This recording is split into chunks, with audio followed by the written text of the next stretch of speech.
My name is Azizah Shan Ahmed from Group 1, and today I'll be discussing post-operative care for a patient who has undergone elective neck lipoma surgery. So first, what is a lipoma? A lipoma is usually a fatty tumor that is located just below the skin. It is usually not serious or harmful, and it's not cancerous. So that is why normally these procedures are elective. So elective means that a patient and the doctor surgeon will have a date for the surgery planned, and then the patient will come in usually a day before, and they'll get admitted and have the whole process for their surgery already pre-planned. So firstly, the post-operative care of the patient will start immediately after the surgery, where the patient will be transported to the post-anesthetic care unit or PAU. So here, directly when the patient is taken there, the patient can be checked for their consciousness. If they have not yet regained consciousness, you can come back to check in on them in 15 minutes.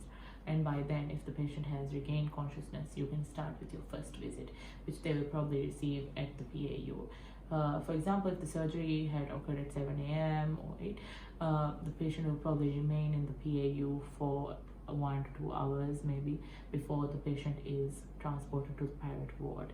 So first, let's begin with what you'll be checking when the patient regains consciousness and your first visit. So firstly, when the patient regains consciousness, to check their alertness, you can ask them questions such as for their name, if they know where they are, how they're feeling, can you hear me, questions like that, so you can check their alertness. So then you'll be checking for their vital signs. So this includes pulse rate, respiration rate, breathing rate, their blood pressure, temperature, and so on. It's important to remember that for the first 2-3 visits, it can be done between every 15 minutes. So if your first visit is normal, then the time for the next visit can be doubled. So for example, if you come for your second visit in 15 minutes and everything is normal, you can double that time and come in 30 minutes for the next visit, an hour for the next, and so on.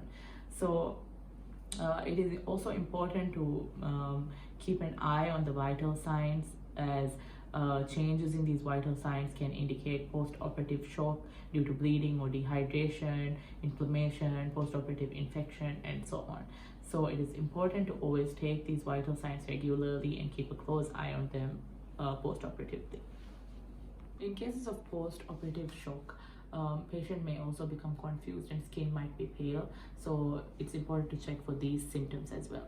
And nowadays, with the help of technology, the digital monitors can help medical professionals keep an eye on vital signs regularly and be alerted as soon as these changes occur. When considering the temperature of post-operative patients, 37 degrees might be a little high for normal patients, but in the case of post-operative patients, this is normal and part of their recovery process. However, if their temperature elevates to 38 degrees Celsius or 39, this is something to keep an eye out for and must be reported at once, as this may indicate problems such as post-operative infections. Next, you must check for the skin color. Skin color of patients can be pale, normal, or cyanotic blue. So blue skin is usually an indication of cyanosis or lack of oxygen.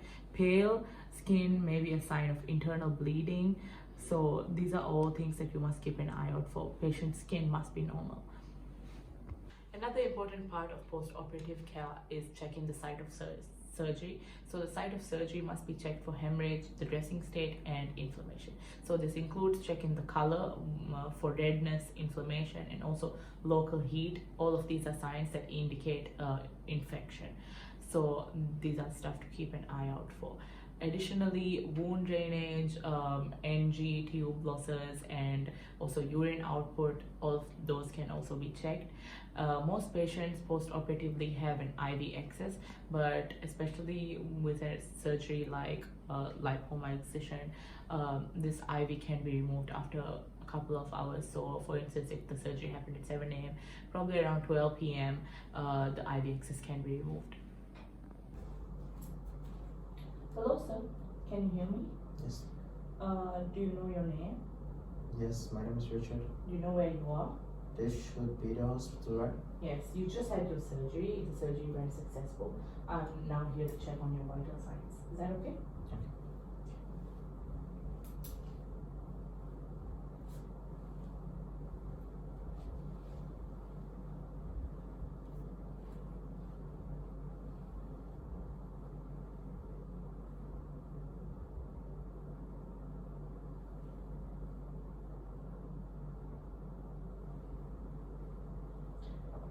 just checked your blood pressure. Now I'll be checking your pulse rate.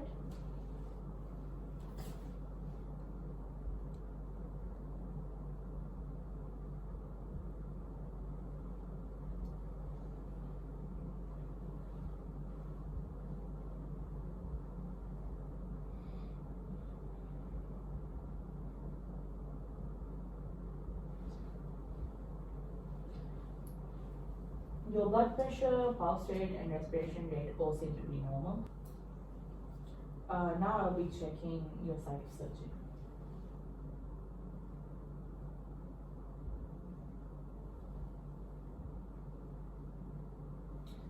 The site of surgery appears to have no redness, swelling, or inflammation, which is a good sign. But I'll be checking over it and your vital signs over the 15 minutes and over the next hour as well. So how are you feeling? Do you have any nausea or anything? No. How is your pain? It's a bit painful, but not too much. Okay, I'll keep an eye on that as well. If the pain gets any worse, please do let us know. Maybe we can help manage it with some painkillers. So your IV is still in from the surgery, but in the next few hours, we can remove it. So maybe around 12 p.m. Now I'll be checking your temperature.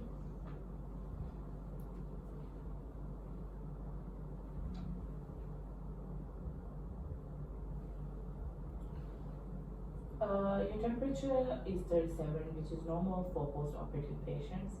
Most of them seem to have a slight fever after the operation, which is normal and part of the recovery, but I'll keep an eye on it. Is there any other concerns? No, please. Okay then, so that will be all for now, but I'll be back again in 15 minutes to check on your vitals and everything. Okay. Please do let me know if there's anything in the meantime.